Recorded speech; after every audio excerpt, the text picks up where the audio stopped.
Alright. So, I want to say that the way I always start this meeting, every single time, is I always start by having everyone go around, do a round robin, and say page 15, and I really see where you're at, and I see how serious you actually are about your success. Due to time, we don't have time to do that. Now, I'll just tell you what happens the majority of the time. 80% of the time, most people are like, oh yeah, I don't have that. And based off of many of your reactions right now, I know that's where you're at. And you just gotta understand, if you can't say page 15 word for word, it's gonna severely affect the results that you're gonna get with referrals. Which, you can't, if that happens, you can't be upset at Vector, you can't be upset at the program, you can't say, oh, it didn't work for me. No, that's really actually not the case. You didn't work the program that we told you what does work will work as long as you do it. And so if you procrastinated over the course of the weekend and you haven't got a chance to really memorize it yet, you can't wait on that. I can't force you to memorize it, but just know that it's your success is absolutely based off of it. That's the thing you have to know. And you might have totally not asked word for word off page 15 this weekend and still got a lot of referrals. And I actually believe that probably did happen for many of you, but you got to realize it's because you're seeing the closest people in your life. You could totally botch it with grandma, and grandma will probably still help.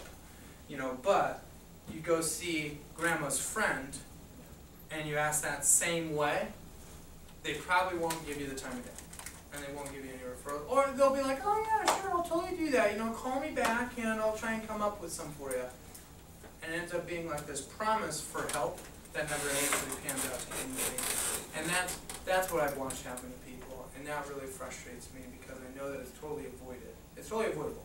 As long as you dig in now and get it memorized. And for probably every single one of you, if I was like, hey, I'll give you $2,000 cash tomorrow morning, no ifs, ands, or buts about it, if you can memorize page 15 by tomorrow morning.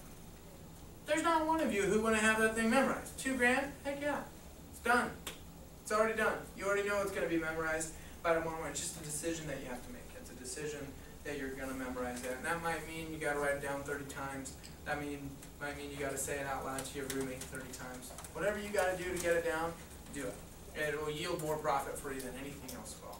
So, having said that, I'm going to move right in with the actual training itself. So as far as the orders go, did anyone have any questions writing up orders this weekend? Anything whatsoever? Yes, Nick? So with the CPO value, do you put in all of the numbers or just the free things? Okay, good question. How to calculate CPO. So on an order form, there's 3 boxes that need to be filled out. There's one that says CPO value, and in that case you just put literally the CPO value of what the customer is purchasing. Now in the points box is where some of you had got tripped up, is if there was nothing free, some of you started putting the points of everything in there because you're like, oh, I was supposed to put something, I think. If there is no free item, points on the order forms will always be 0. And so in that case, if you'll have your CPO value, let's say the CPO value, let's just say is 100, and there's nothing free on the order, so what you'd put in the points box is 0. So if there's only 3 items, there's nothing free, that means your net CPO in this is going to be exactly the same as the actual CPO value. Now, if there was, let's say, a free peeler on the order, a peeler is 20 points, so in that case, I'd put 20 points, and then this would be 80, would be your net CPO. So that's how you calculate CPO. You subtract it. Yeah, you'll see the formula on the order form. There's a minus sign, equal sign, so the formula. So when you're talking about how you can get them the peelers for free, you just write them up in order form for the peeler? Not if they don't buy. If they purchase, you just put the peeler on the order form, you put an X next to it. If they don't buy, you don't have to write up an order. You just come in and get a peeler for $4 in the office and you go give it to that person. Okay. But you don't have to write up an order for it at all. Now for those of us that didn't have a peeler in our kit, Paul said they went out, do we get those this week? How many of you don't have a peeler? I don't, and I called Paul that night of my thing, and he called me back. and Does said- everyone else have a peeler? He said they were Okay. out. What might have happened is we did run out and we might have sold one of those ones out of that kit, and that should have never happened, and I'll get you one before you go. So. Yeah, I was, getting up to working up the peeler, and I gotta take it out, I'm like. Oh my gosh. I'm so sorry that Luckily, it was happened, my Misty. mom and dad, but. Yeah, make sure, don't leave without me getting that to Okay. you. Yeah, absolutely. But, yes, Jim. How many of them can we buy? You can buy as many as you want. We don't have, we're currently out until Wednesday, but you can get however many. Wednesday and get some? Yeah, you can get however many you want. A lot of reps will buy like 5, some will even buy up to 10 at times, but most reps will buy like 3 to 5 at a time typically. But yeah, you can get whatever you want or whatever you need. Cool. Any other questions on order writing? Anything whatsoever? Okay, beautiful. Now, this little sheet that you guys just filled out, this is what we base your base pay off of for your very first weekend. So one, make sure this is accurate, first and foremost. Make sure this is accurate with how many appointments you did, and make sure this is accurate with how much CPO you actually wrote up. Because again, this is what your first paycheck is based off of, is this little sheet right here. However, you'll never fill this sheet out ever again after this. You'll always fill out what's called a qualified presentation report. You guys remember me talking about this on Saturday. This is what you guys fill out every week, and you turn them in on Monday when you turn in all of your orders. And this is what the company bases your base pay off of, is this sheet right here. And you don't need to put any of the appointments that you did this weekend on here. This is really going to be just for the appointments that you do after this meeting up until next Monday at 3 o'clock. That's what's going to go on this sheet right here, okay? So, it's pretty simple though. You just put down the demo date and time. Hold on. So demo date and time, and you're also going to put down their name, their phone number, what they bought, if they didn't buy, why they weren't able to place an order, and then was it, oh, sorry Jim, was it in-home or virtual? Did you sit down with the husband, wife, or were they single? So if you sat down with like the husband and the wife, put H/W. If it was just the wife, just put a W. If they're single, put an S. And guys, please don't fill this out right now. Please don't fill this out right now. This is for you to fill out throughout the week, not right now. But and then you'll just put down how many names and how many yeses you get in that appointment, and what the CPO on the order was. So, pretty self-explanatory. Yes, Sheila.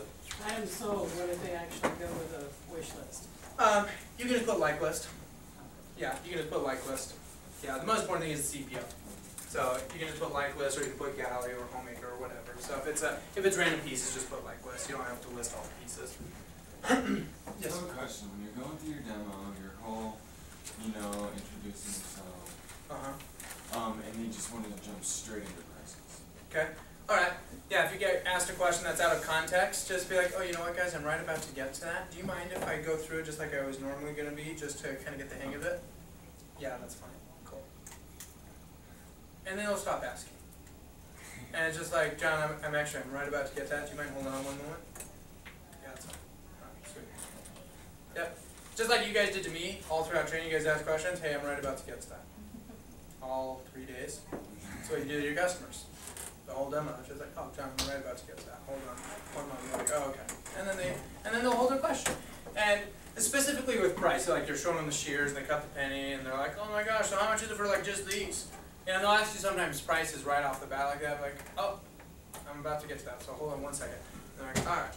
And so just ask them to hold on to the question. But regardless of what happened this weekend, I mean, frankly, you might have had some great appointments. Some of you might have had some appointments that were more of a disappointment than anything. You had high hopes and maybe they were more of a letdown than anything. It doesn't really matter what's happened to you. Because frankly, I haven't even taught you how to sell yet. I taught you pretty much in those 3 days of training how to read your manual pretty good. Today I'm going to teach you how to sell. Today I'm going to teach you how to take a no sale and how to turn it into a sale. I'm also going to teach you how to take a sale and how to build on those orders. Many of you wrote up orders for maybe 2, 3 pieces. I'm going to teach you how to build on those type of an order to really have a bigger average order size. And I would like to recognize a couple of you though. Some very positive things that are happening. We had REL already halfway your first promotion, over halfway, about 3/4 of the way, 880 CPO, so only $120 away from hitting your first promotion. Plus, Actually, probably, like in total, it's over 1,000. you wrote 880. Is that not right? I don't know. I'm just going off of what you wrote down. So I would check your orders and make sure, but regardless, if you think it's over 1,000, I would double check just to make sure. But either way, based off what you've put, whether it's over 1,000 or not, almost to your first promotion, maybe even over your first promotion. What's even more exciting, she had 6 appointments, got 83 referrals from those 6 appointments. So really awesome, nice job. Adam, 3 appointments, 3 sales, 708 CPO, 100% closing percentage so far. So really nice work there. And yeah, great start. We also, I know Jim really just going to be kind of getting started this week. Right now, wasn't able to do a lot this weekend. But we also got Brian, also not able to do a ton of appointments, doing the majority of the appointments that you're doing today and tomorrow. But I also got your first sale under your belt as well. So either way, nice job, especially only having 2 appointments. And then I know Misty not able to do a ton yet, but again, kind of going this week. But great job, got 9 referrals over the course of the weekend, so that's positive. And then Sheila, I know you were working pretty much your other job the whole weekend, and so only able to do 1 virtual appointment so far. So really just kind of getting going. And let's see here. And then Cameron also just kind of getting going. Not a chance to do a ton of appointments yet, but just kind of getting the ball rolling. And we also got Sarah, got 4 orders so far. Nice job, well done. Great job working hard, 9 appointments over the course of the weekend, really solid effort. Working hard, also got 13 referrals over the weekend as well. And I know Mike also just kind of getting going right now, not able to do the appointments you were hoping for this weekend. But either way, we're just kind of getting the ball rolling. Nick, do I not have your sheet yet? For the CPO, I'm confused on that. The last number? Yeah. Yeah, that's what I need for CPO, is all of these from your order forms added together. The net CPO all added together. Okay. Yeah. So, and thank you, Jamie. Alright, just waiting on these. Perfect.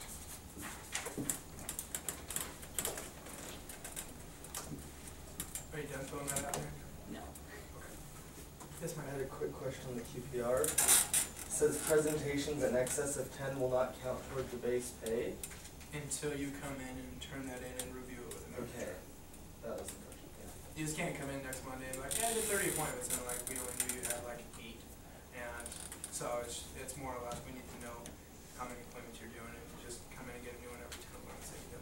Okay. But cool. All right. Other than that, I'm just gonna dive in. We gotta go fast. I got a lot to cover. So a couple mindset things. First and foremost, realize that about 20% of the people that you're always going to do your appointments with probably won't buy no matter what you do. I mean, you could go and do the best download of your life, but due to timing, due to things that are frankly out of your control, they might not be able to place an order right at that moment in time. And that's probably going to be about 20% of the people that you're going to see always. Now, there's probably another 20% though that will buy no matter what you do.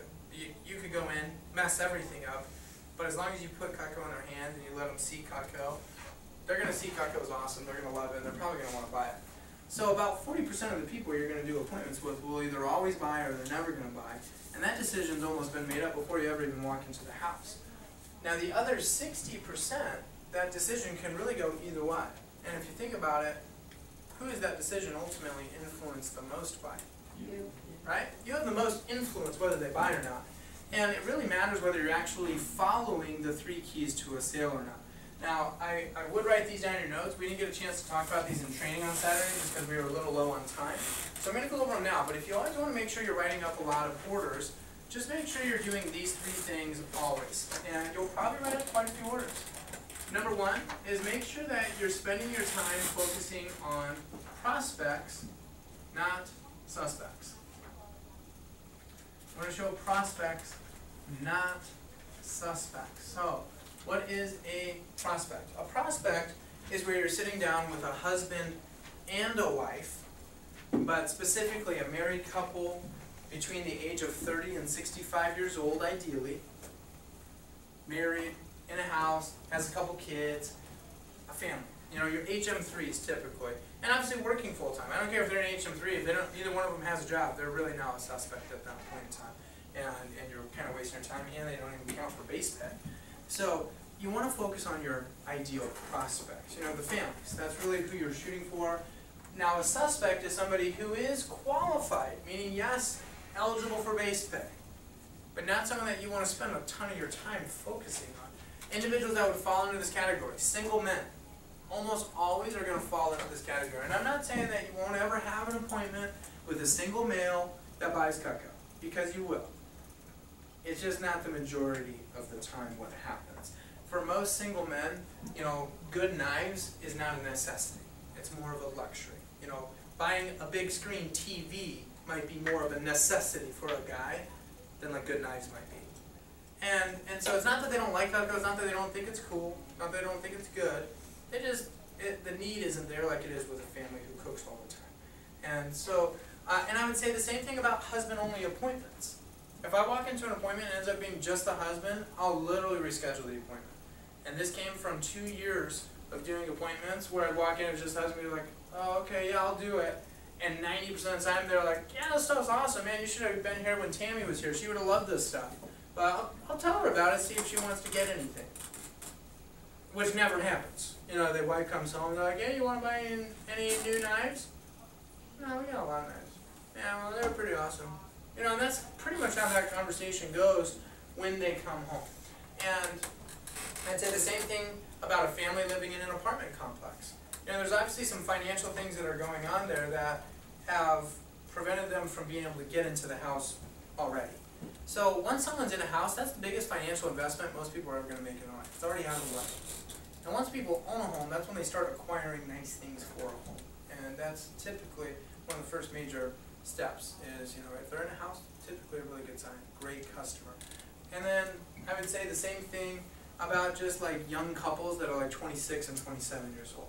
You might know some young couples, might be like older siblings, might be older siblings' friends, might be your kids, might be your kids' friends, you know, but young couples around 26, 27, 28, a lot of time are more of suspects than prospects. So focus on your prospects, first and foremost, and this will make a big, big, big difference of actual results that you have. So there's technically 3 categories. There's prospects, then there's suspects, who are people who are qualified, just people that you shouldn't spend a lot of time on, and then there's people who aren't even qualified at all. I mean, they're not working full-time, they're not 25, or whatever.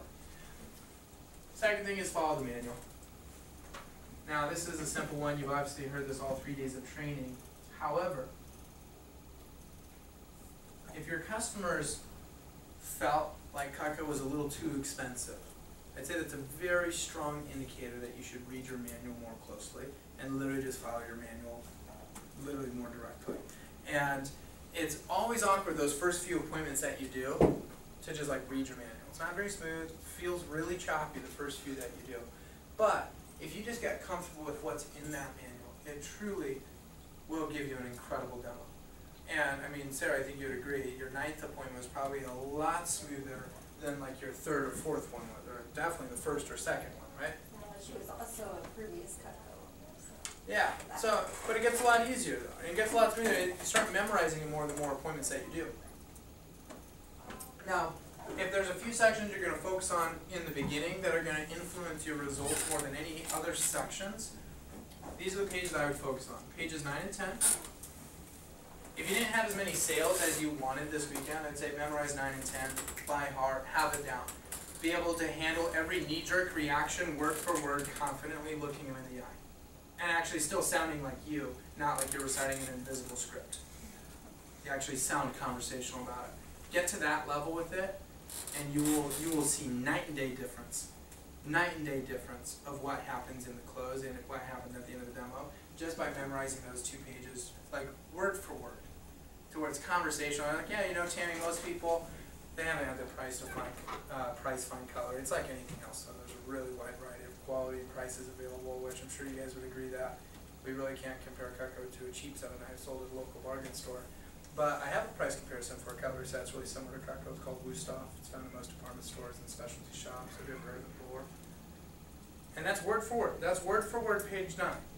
But it sounds conversational. You want to have it memorized so it can sound conversational. So you're talking to them, not at them.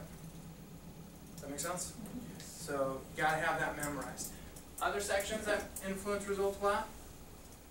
Page 15. If you didn't get as many referrals as you were hoping for, memorize page 15, and then page 24, which is the phone approach.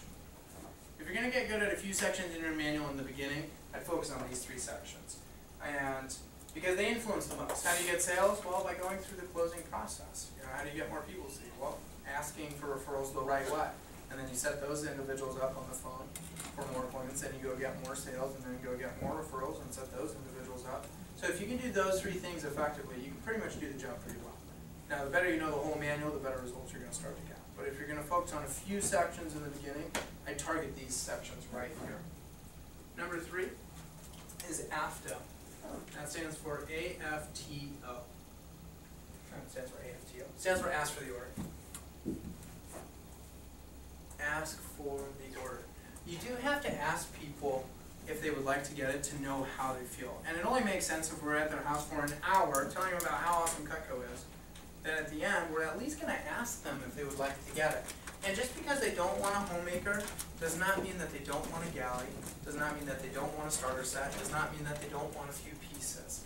And, but you do have to ask, and you have to ask to really kind of know where they're at.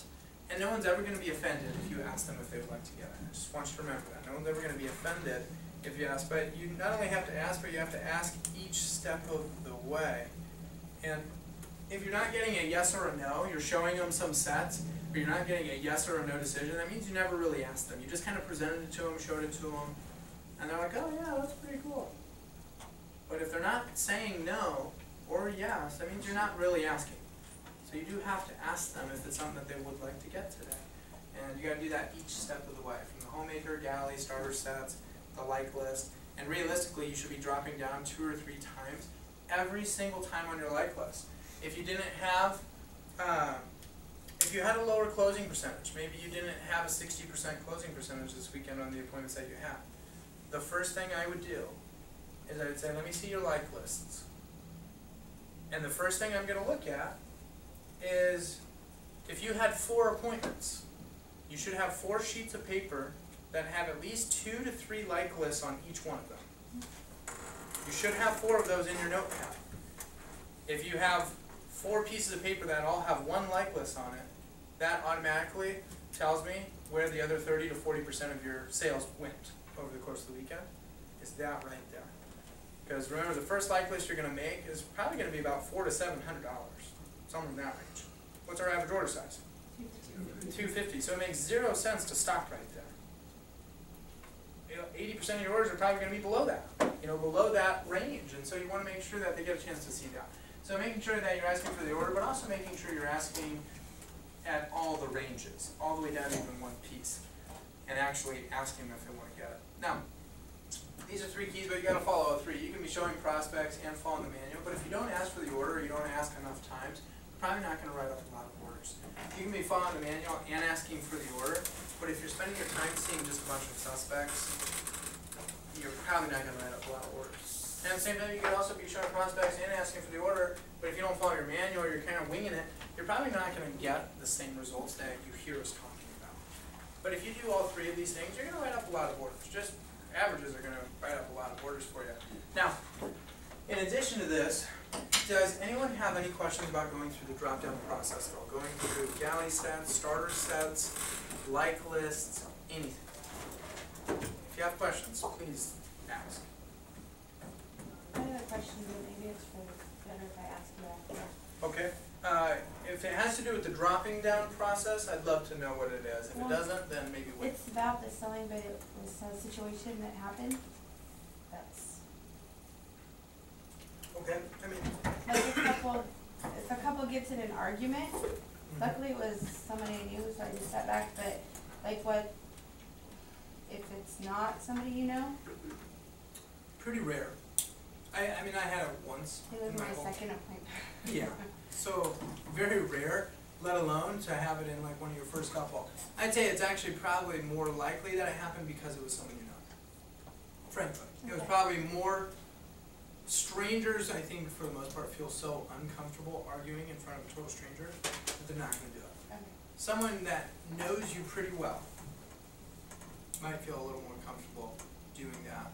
It was weird because usually, I would have said something but because I was doing this, I felt, no. Yeah, you don't really want to say anything. No. I would say you don't want to be part of it at all. And so maybe go to the restroom or something like They that. actually left the room.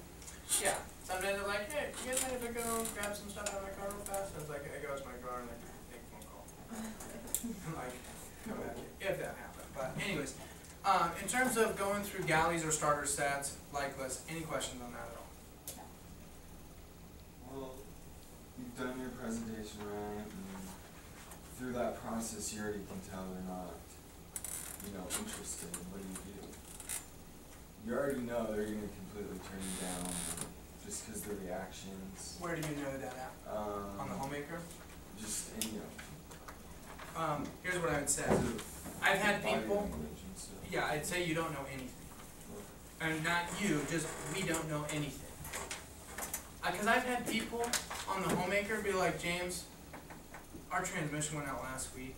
It was a $1,200 bill that we were not expecting at all. And so I already know I'm not going to be able to buy anything today. I was letting you come over to do your demo and get some practice, but really, I already know I'm not going to buy anything today. And I was like, hey guys, that's totally fine. Like really, I get paid either way. But in order for me to get credit, I do got to go through my whole demo. So do you guys mind if I at least show you what some of the smaller options are? And I'm like, sure, awesome. Drop down, and I've had those same individuals. I had one lady told me I can't buy anything. A tree fell on my roof 3 weeks ago. It cost me $8,000 to fix my roof. James, can't buy anything. Bought the homemaker using what I'm going to show you guys today. But this lady's like, I can't buy anything. I just spent $8 grand on my roof. I was like, holy crap, $8,000. Like that was what I was thinking internally. I'm like, yeah, you can't buy anything today. That same lady bought the homemaker 2 minutes after she said I can't do it. So assume nothing. Assume nothing. The sale's gone in your mind way before it's ever gone in their mind. And so that's something I would just encourage you is just go through it all the way no matter what every time. And just a couple things. Make sure when you go into the galley sets, make sure you explain the pieces that are in it thoroughly. Remember, confused customers don't buy. So if a customer says I can't get that homemaker, I'm like, guys, after I handle the knee-jerk reaction, and if they're like, you know what, James, I'd love to, I just really can't, I don't think we can afford that, or I think that's too much money, I'm like, well, hey, and I completely understand that too, Cheryl. I mean, $1,000 is a lot all at one time. And that's really why most of our customers split it up over 5 months, where there's no interest, and that way you can get the set right away, but you don't pay it all off until almost half a year from now. And if you guys wanted to try it out that way, it'd only be $230 today. Now, how does that sound? And if they're still like, well, I mean, yeah, even if it's still too much, like, I'd love to, just way too much, but hey, don't worry about it. I mean, these are really just 2 of the bigger sets that we even have. Let me show you 2 of our smaller sets. A lot of people actually really love these, especially like you guys, if they like the homemaker, but just a little too much. And the first one, it's called the galley set, and it still comes with 6 of the table knives, and basically it's everything that's in that homemaker set. The only thing it leaves out is the butcher knife and the carving set, which are probably the pieces you use the least anyways, but it still comes with a paring knife, it still comes with that trimmer, it comes with the spatula spreader, it comes with the petite parver, it comes with the turning fork, it still comes with that petite shaft, and it still comes with the slicer. So it's really kind of like your 7 basic tools plus 6 of the table knives. But instead of it being $10.79 like that homemaker set was, this galley plus 6 set is actually only $7.85, and so it actually takes off over $250. Now that's if you pay in full. Most people don't pay in full. Most customers split it up onto the 5-month plan, and if you do it that way, it's only $168. So compared to the $230, it takes off about $60 a month. And if you guys do get that set today, I can still let you have either the kitchen tool set or the pair of shears for free. Now, when you guys look at this amount right here, do you feel like that would fit into your budget a little bit better? And that's my feeler question. And then if they show any sign of interest, and I'm like, oh, you guys like to go and try that one out today? And that's where I ask for the order. Oh, would you guys like to try that one? If they still say it's too much, then it's like, all right, well, hey, and don't even sweat it. Again, the galleys, these are actually just 2 of the bigger sets that we have. And what a lot of customers will end up doing is they'll get one of our starter sets, and I think they'll find that one of the starter sets is probably not only the tool that you guys like the best, but probably the one that you're actually going to use the most anyways. Plus, you get some free stuff, it's still in a block, and you can always upgrade to one of the bigger sets later on down the road. A lot of people do that, but I'll show you what the starters look like. The first one is our Essentials set, which the Essentials, basically, it comes with these 5 pieces that you see here. It comes with a paring knife, it comes with the spatula spreader, the turning fork, the petite carver, it also comes with the petite chef. And this one still comes with 5 of the table knives, you can also get it without. Now we have our studio set, which the studio, it comes with just 4 of the basic pieces. It comes with the paring knife, the trimmer, the petite carver, and the spatula spreader. And then it also comes with 4 table knives or without. And then we've got our Space Saver, which the Space Saver is pretty sweet because the block, you can put it on the counter, you can hang it on a wall or store it in a drawer. And it also does have a little sharpener for your straight edges. And then it comes with the trimmer. That was the one that you guys were using for the tomato a little bit earlier. It also comes with a paring knife. It comes with our longer 4-inch paring knife. It also comes with the petite carver and our petite chef. And so it's got those 5. And then these next 2 actually come in a tray. And then I go through and I do that for each starter set. Then, here's a very commonly, a question that commonly gets asked the wrong way by newer representatives is once they get done showing the starter sets, they say, now, do any of those interest you guys at all? And that is a killer question. Not good, not in a good way. That is a question that will absolutely sabotage your results if you ask that question.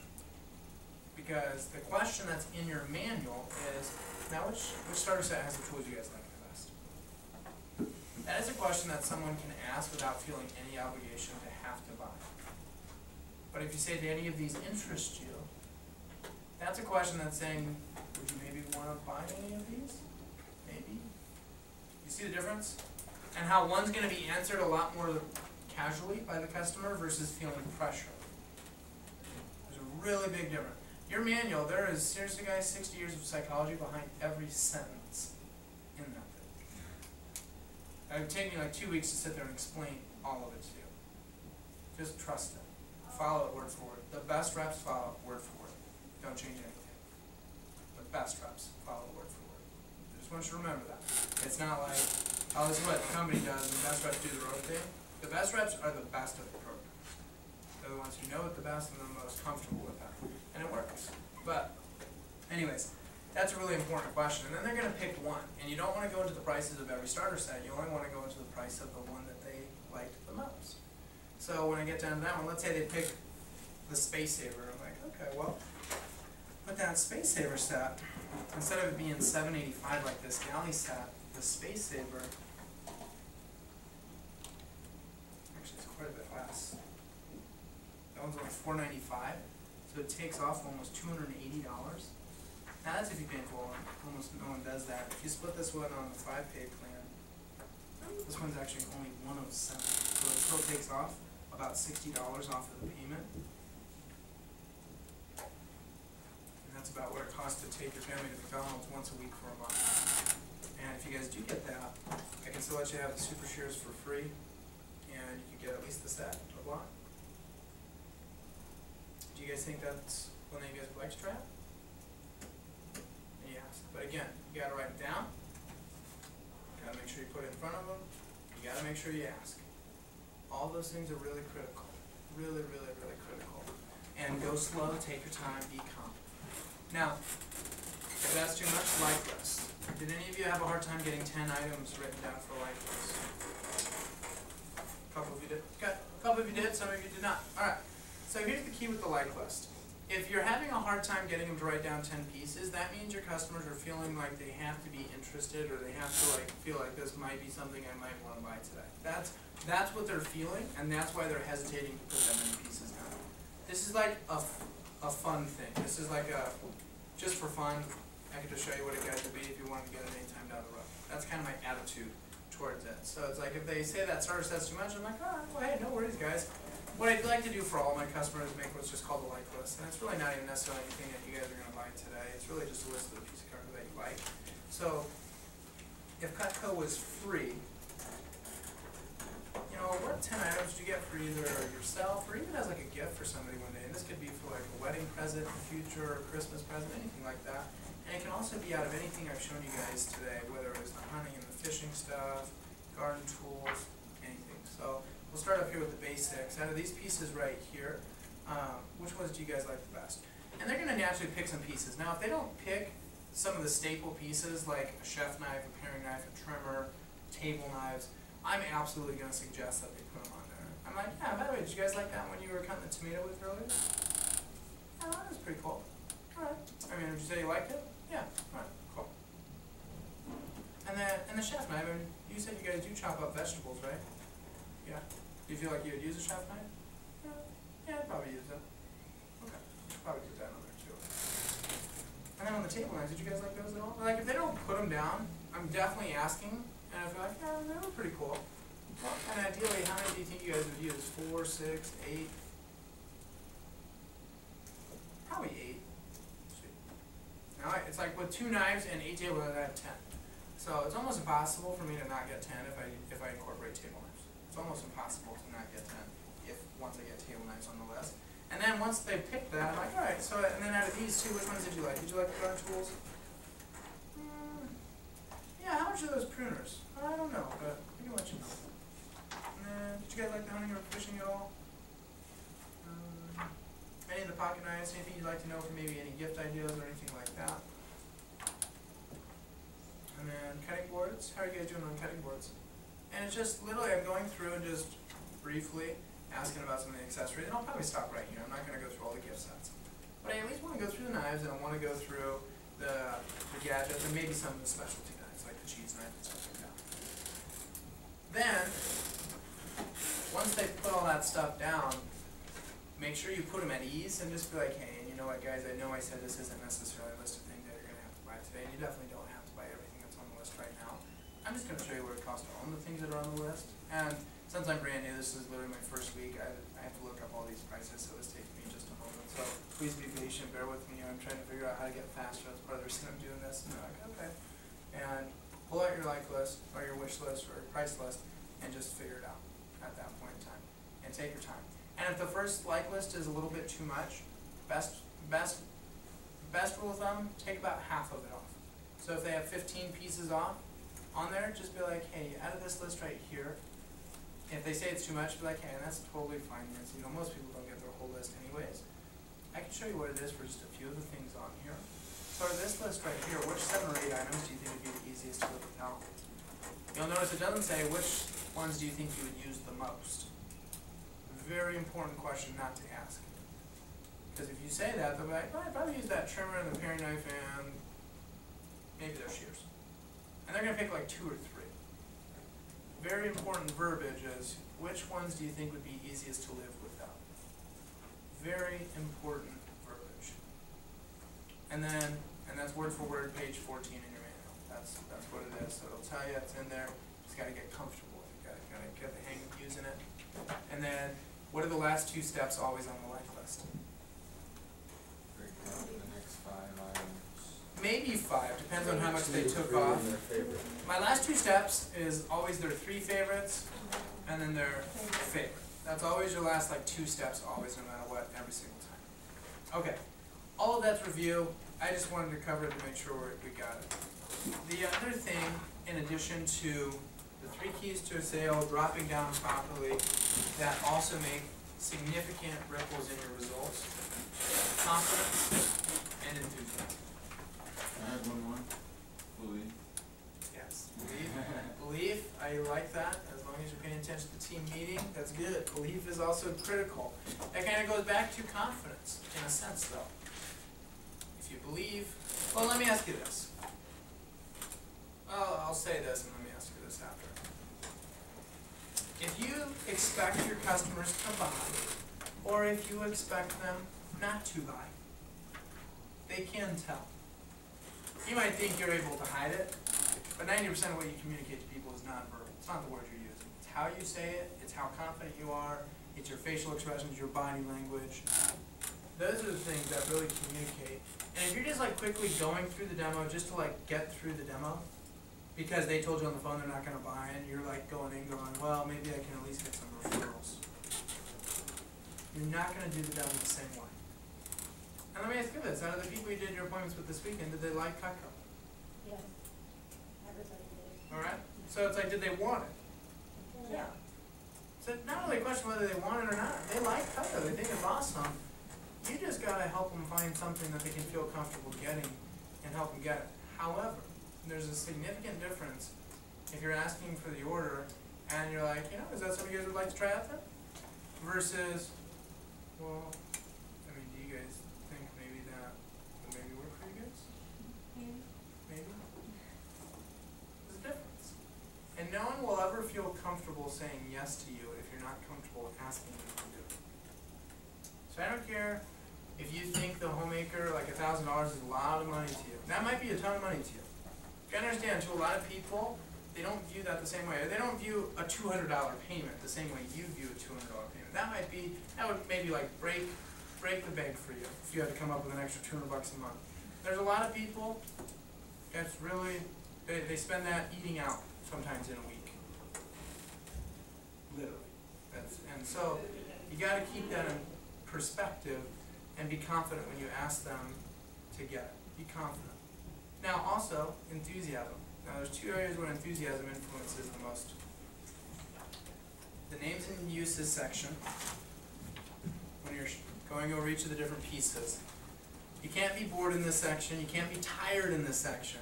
Right now, when you guys only have 4 knives out of the whole homemaker, it's really easy to kind of get so glued to your manual that you're like, you know, the next tool in your set is the Petite Chef. This is the food processor and the time saver of the set. It has that. And you're just like totally monotone, glued to the demo, and it's very boring to your customer. It's more, and by the way, the knives that you have, it's really easy to put those knives in their hands and get them excited about them because they're in their hands. It's the pieces you don't have that you have to be more enthusiastic about. You gotta like paint the picture for them, what it's like when you're using them. So it's just, you know, the next tool in your set, the bush knife's really good for,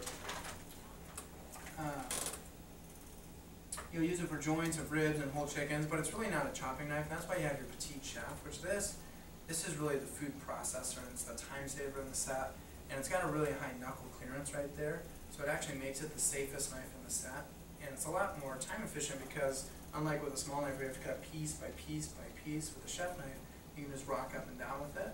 And so this is the knife that you're going to use when you're chopping up your carrots, your onions, your green peppers, you know, garlic, chopping up some walnuts for a salad. It's basically for anything you're going to be putting in the 5S's, salads or soups, stew, stir-fry salsa, anything that's going into any of those foods, you're going to be using your chef knife for. Probably one of the most used pieces in your set.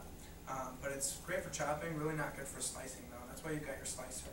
So it's like you're engaged in it. You're engaged, you're painting the pictures for them, you're helping them understand, you're not boring them. You're not boring them by just, have you ever smashed hot bread while trying to cut it? You know, and just like totally not attached to the words. You gotta put life in the words. You have to put life in them.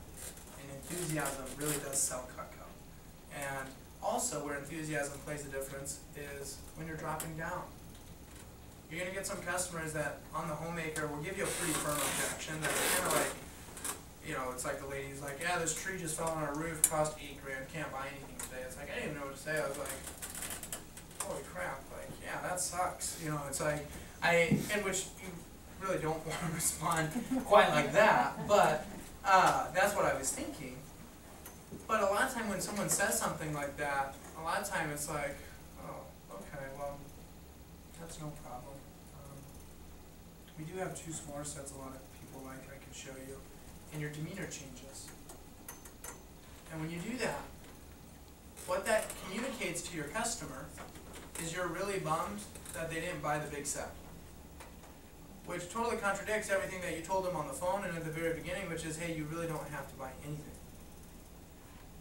That's what you told them. But then if they give you a firm objection, you're like, oh, well, that's okay. And your demeanor changes. That a lot of time conveys that you're bummed out that they didn't buy the big set, which can rub people the wrong way. So make sure no matter what they say, your enthusiasm should never change at all. If anything, when you're dropping down, your enthusiasm should go up. Because you know you're getting to a price range where they are going to be comfortable. We know only 10% of our sales take place on the homemaker. Only 10%. So it makes 0 cents to get disappointed if they don't buy it. That makes no sense at all. But a lot of time when reps, when they're brand new, by the time they're on starter sets, they're like, I mean, if you want, I could maybe show you guys what it'd be for like 3 pieces if you wanted to. Oh, no, I don't think we can buy anything today. Okay, no worries. And then they close up shop and leave. And you're never gonna write up orders that way. You're never gonna write up orders. You gotta be super enthusiastic. It's like, well, hey guys, a lot of people, most people aren't gonna get the whole like list anyways. I can even show you what it is for just a few of the things on here. So I guess out of these 10 items, like what 4 or 5 do you think would be easiest to live without? And it's just like, yeah, that's what everybody does. Yeah, most people don't do everything anyways. So I'm gonna show you what it is for me to do the things. This is what most people do anyways, which is what most people do. So that's kind of, you want that to be your demeanor as you're going through. Now, that's all review. Having said that, a couple key things. First off,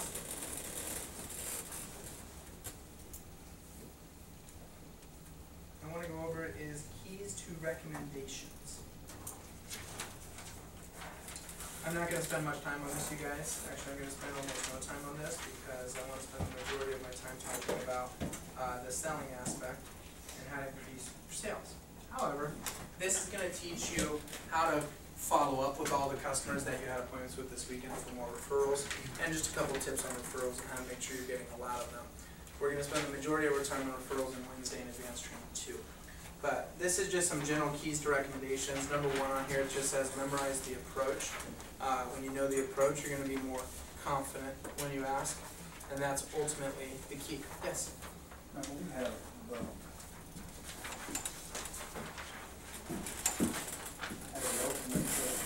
Uh-huh. should I carry that? Yeah, absolutely I would. I'd definitely take at least the homemaker pieces. You know, I'd at least take that. And you don't need to take the whole ultimate, but talk to me afterwards and I'll tell you like what are the 4 or 5 that I would take in addition to the homemaker that really help a lot. But there are definitely, if you got them, I would take it. Absolutely. Yeah, absolutely. And that shows so much more conviction when you're like, you know, me and my wife bought this 10 years ago. Absolutely love it, fell in love with it. That shows so much more conviction, the fact that you bought it. So, yeah, that's great. Okay, memorize the approach.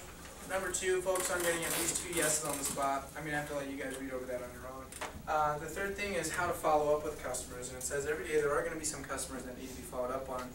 The best time to follow up with your customers is always going to be at the time that you told them you're going to call. So if you told them you're going to call them tonight at 5:30, make sure you call them tonight at 5:30. It's very, very unprofessional to call up a customer, or to tell a customer you're going to call at a certain time and then just not call because you forgot about it. So just make sure you're actually calling your customers when you told them you're going to call them.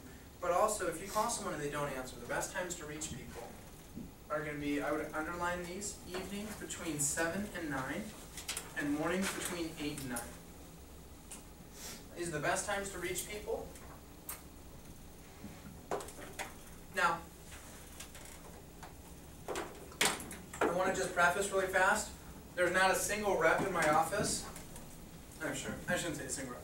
There's not one of my top reps who doesn't make calls at least a few times throughout the course of the week early in the morning. You know, you don't have to make morning phone calls every day. But I don't have one rep that doesn't do it at least a few times in the morning. So if you want to split it up, do half of them in the evening throughout the week and half of your phone times in the mornings throughout the week. That's a great thing to do because you're going to get a hold of different types of people. However, the key to morning phone time in my opinion is the best time. However, you've got to do it earlier than you probably think you do. The best time is realistically like 7:45 to like 8:30 in the morning. That's like the window that you got to shoot for. Because if you call them at like 9:30, 10 o'clock when maybe you wake up naturally, and you call most people, they're gone. They've been gone for a while at that point. They've left to go to work. They've gone out to take their kids to daycare, school, summer school. They've gone out to run errands for the day. They've left in most cases. So you got to try them earlier than later. And some people are like, oh, I don't want to wake anyone up. Trust me, guys. If you call your 18-year-old friends at 8 a.m., yes, you will wake them up. The adult working world does not sleep till 8 every day. They'd be in heaven in some cases if that was actually possible. You know, and many times their kids won't even allow them to sleep till 8. You know, and so and some people, if they work early, you know, they're up at 4 or 5 a.m. sometimes. So 8 a.m. is really Not early at all. They've sometimes been working for a couple hours at that point. So, in that case, no, this is the sheet we're going over right now. Okay, thank you. You're welcome. All right, now, and then here's the little approach on the bottom here of how to follow up with your customers. So again, I'm not going to be able to spend much time on that. It's pretty self-explanatory on there. It tells you how to follow up with them. So, oh, and I do want to mention on the bottom there, it says don't call any of your recommendations until we teach you how, because we do use a different approach. And so for these next 2 days, I'd really target the rest of the people on your initial list before you start seeing a bunch of the referrals. And I know a couple of you have set up appointments with some of your referrals, and that's great. I'm not against you doing appointments with the referrals. However, I've watched representatives sometimes start calling their referrals and using the approach that's in their manual, and have like half of them say they don't want to do the appointment, because we do approach it a little bit differently with a referral. So just to make sure that you actually get them all set, I'd wait till Wednesday in advance training 2 when we're going to go over that. And there's not a single person in this room, not one of you, that's come even remotely close to seeing everybody on your initial list yet. Just haven't even started to scratch the surface there. So these first couple days, what I'd really be focused on, guys, is see as many people on your initial list as you possibly can to really build that pool of referrals so you have an even bigger pool to work with after your fast start. Now, if you got recommended to some people that are like really close family friends, or like they know your parents, or like you know them but you just maybe didn't know their number, absolutely call those people, because that's really somebody who should have been on your initial list in the first place. You just maybe didn't think of them. And so if it's someone you know, or you kind of know them, or they're like a really close family friend, call. But if you don't know them at all, wait to call those individuals till Wednesday. I'll teach you how to call those people on Wednesday. Now, the next thing I'm going to go over is bonus points. And this is really the bread and butter. This is the main thing that's going to help you guys the most. This is what's going to allow you guys to take the no sales and turn them into a sale. This is also what's going to allow you to take a sale and build on that order. And what bonus points is a system that allows us to be able to offer free items to our customers on our first visit. And you guys already had access to using the bonus point system to a degree this weekend on the Homemaker when we offer like the kitchen tools and the shears for free. That's using bonus points. Or on Likeless when we offer every 5th item for free.